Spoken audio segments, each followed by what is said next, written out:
Assalamualaikum warahmatullahi wabarakatuh. Waalaikumsalam warahmatullahi wabarakatuh.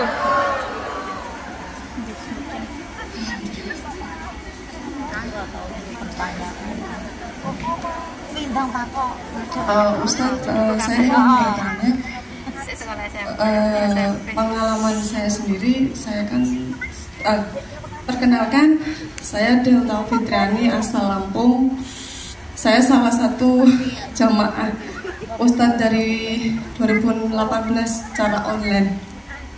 Saya ingin bertanya, bagaimana hukumnya seorang ibu yang tidak merawat anak dari umur 5 bulan, tapi untuk materi semuanya itu saya yang bertanggung jawab.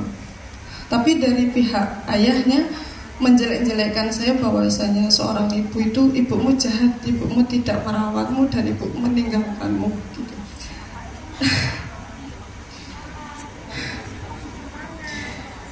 Berarti Mbak udah keluar negeri sejak anak masih bayi? Sekitar 6 bulan. Kenapa harus keluar negeri? Pasti ada alasan mendesak ya? Ya, pada saat itu 2015 November anak lahir itu saya ikut mertua, dan saat itu mantan suami masih dalam posisi honor. Jadi yang mengharuskan saya dengan anak yang kembar, susu pampers semua kan memberatkan orang tua. Jadi saya terpaksa harus pergi ke luar negeri.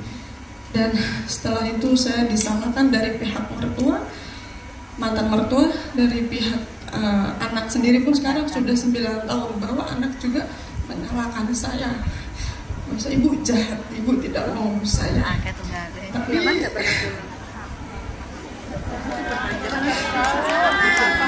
Tapi untuk kebutuhan sekolah, ngaji dan semuanya, saya bukan untuk memperlihatkan, tapi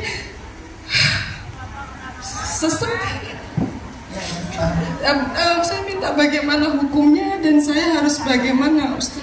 Terima kasih. Sebelum Mbak memutuskan keluar negeri, udah pernah musyawarah dengan keluarga tentang solusi nafkah ini? Waktu itu masih sama suami atau udah bercerai? Saya bercerai setelah 3 tahun pergi, lalu saya pulang. Saya sempat pulang, terus kurang lebih di rumah 8 bulan. Saya sempat mengandung anak yang setelah kembar itu. Mungkin karena saya stres, saya keguguran. Karena dari ayahnya itu tidak menerima karena keberatan materi ekonomi mungkin. Jadi saya stres, saya keguguran. Kami sepakat, saya pergi merantau lagi dan kami berpisah. Kami telah bersepakat. Ya. Terima kasih Ustaz. Ini pertanyaannya banyak banget. Assalamualaikum warahmatullahi wabarakatuh.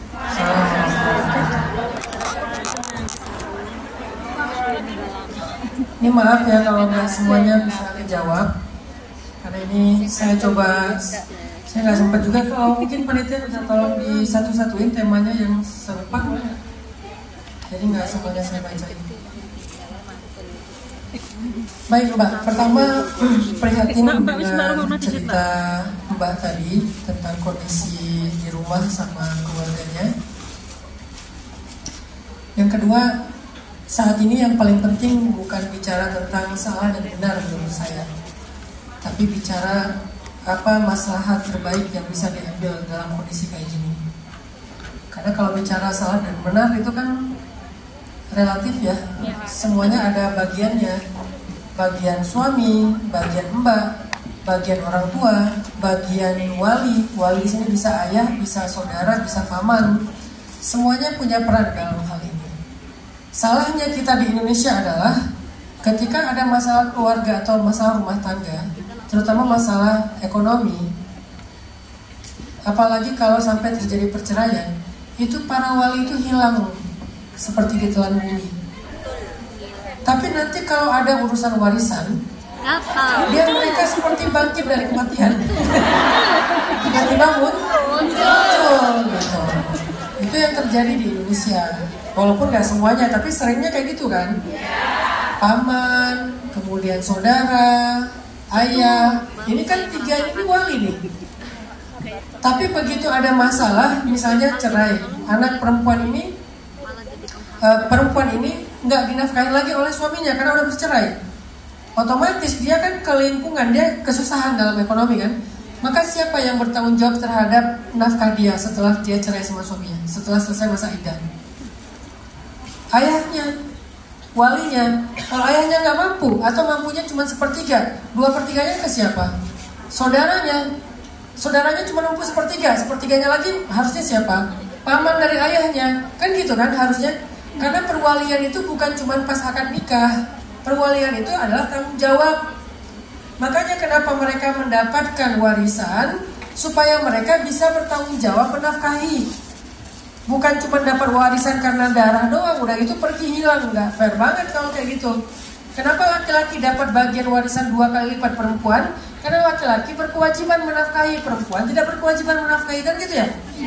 Hari ini kita cuma bahas warisan cuma 2/1, tapi nggak membahas bahwa tanggung jawabnya pun 2/1 loh. Bukan cuma haknya aja yang 2/1. Saya jadi emosi kalau ngomongnya.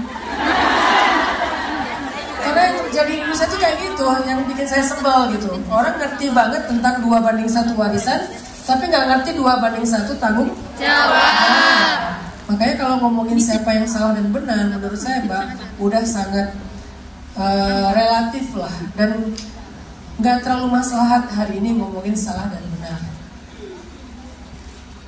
Nggak sepenuhnya salah Mbak, dan juga nggak sepenuhnya bahwa kondisi kayak gini itu normal. Pasti Mbak punya alasan kenapa harus mengambil langkah yang seberat ini. Kan nggak ada lah ibu yang rela jauh dari anaknya ya. Dalam kondisi yang normal tuh nggak ada. Siapa sih yang pengen jauh dari anak? Ditambah lagi perempuan itu perasaannya jauh lebih kuat daripada laki-laki. Laki-laki aja nggak pengen jauh dari anak-anaknya, apalagi ibu, apalagi perempuan. Pasti nggak mungkin mau. Ini bukan pilihan yang mudah bagi Mbak pastinya. Sehingga Mbak jangan terlalu larut dalam rasa bersalah, sehingga nggak ngerasa berhasil sebagai seorang ibu. Mbak itu seorang pejuang yang berjuang dengan caranya. Setiap ibu itu kan berjuang dengan cara mereka, karena kondisinya beda-beda setiap ibu kan. Ada kondisi yang memang dia harus berjuang jauh, ada yang kondisi dia berjuangnya di rumah. Maka Mbak itu adalah seorang pejuang. Semoga suatu saat anak akan mengerti tentang itu. Amin. Yang saya soroti di sini, siapa yang mengadu domba? Siapa yang suka banget ngompor-ngomporin gitu? Bukannya dia malah memahamkan anak supaya anak ini bijak, supaya anak ini tersambung dengan ibunya, malah dia ngomporin anak ini sehingga terputus dengan ibunya. Ini namanya apa? Namimah, mengadu domba. Ini namanya memutuskan silaturahmi, memutuskan silaturahim. Apalagi silaturahim antara anak dengan ibunya, itu dosanya gede banget. Ini yang saya soroti. Kenapa harus ada orang kayak gini dalam keluarga? Dan itu orang terdekat kita pula gitu kan? Nggak boleh teman-teman. Bagaimanapun ini ibunya. Tugas orang lain adalah islah, menyambung, sambung, jangan putuskan. Ini yang tersambung malah diputusin. Yang nggak ada masalah malah dibikin jadi masalah. Sehingga muncullah rasa kecewa dan marah di dalam hati anak. Siapa yang bertanggung jawab terhadap semua perasaan buruk itu? Orang yang salah mengompori ataupun menamimah mereka. Hati-hati, karena kita juga akan jadi mertua nanti. Jangan sampai kita memutuskan menantu dengan anak kita, cucu dengan orang tuanya, dan seterusnya, atau kita dengan besan kita. Gak boleh, itu namanya qat'ur rahmi. Dan qat'ur rahmi itu salah satu di antara dosa besar. Belum lagi namimah. Namimah itu salah satu dosa yang menyebabkan azab kubur. Cuma 2 yang paling sering orang diazab kubur. Namimah sama tidak bersih dalam istinja, dalam taharah. Yang ketiga Mbak, saya nggak tahu kondisinya sekarang seberapa darurat. Kalau Mbak merasa bahwa kedaruratan itu mulai berkurang, pulanglah. Kalau Mbak merasa bahwa kedaruratan itu mulai berkurang, karena kita di sini kan karena darurat kan, walaupun akhirnya jadi nyaman ya. Awalnya darurat, akhirnya nyaman. Ya Bunda ya. Tadinya darurat banget, pengen ke Hong Kong. Kayaknya saya nggak akan lama, 2 tahun nggak akan pulang. Nggak sadar 12 tahun. Ya. Kalau kondisinya seperti Mbak, beda kan? Kalau nyaman tapi kondisinya oke, masih wajar, normal di kampung oke. Tapi bagaimana kalau kondisinya kayak Mbak tadi, di rumah anak mulai merasakan marah, kecewa segala macam. Mbak timbang-timbang, apakah kedaruratan itu sudah mulai bisa dicarikan solusi lain? Sudah mulai berkurang? Maka kalau kedaruratannya berkurang, hukum fikihnya juga berubah. Kan fikih itu tergantung ilah kan, tergantung masalahnya. Kalau masalahnya darurat, yang nggak boleh jadi boleh. Karena sifatnya ad-darurah itu apa? Menghilangkan yang apa? Mudarat yang haram. Yang haram itu bisa jadi boleh gara-gara darurat. Makanya Mbak coba timbang-timbang, daruratnya itu udah mulai berkurang atau enggak. Kalau misalnya menurut Mbak kayaknya sekarang nggak darurat amat, saya harus keluar, saya masih bisa mencari nafkah di Indonesia, saya coba ngajar ngaji mungkin, atau misalnya bikin usaha mungkin, atau apa dan segala macam, atau dirintis dulu dengan modal yang udah terkumpul, mau berdagang apa, kan berarti udah mulai ada solusi tuh. Ketika kedaruratan berkurang, maka coba pikirkan jalan keluar yang jauh lebih ahsan. Siapa tahu dengan dekat kepada anak, pelan-pelan anak itu nanti bisa menerima. Karena anak yang mengalami inner child, mengalami luka pengasuhan, walaupun bukan Mbak yang ngasuh, tapi di sini orang lain ya, atau keluarga lain yang mengasuh, kan itu luka. Kalau luka ini dibiarkan Mbak nanti akan mendapatkan masalah yang lebih berat lagi ketika mereka remaja, kasihan. Jadi menurut saya coba timbang-timbang tingkat kedaruratan. Baik, sebelum saya kasih kesempatan nanya yang berikutnya, saya pengen baca di sini ada pertanyaan yang mirip.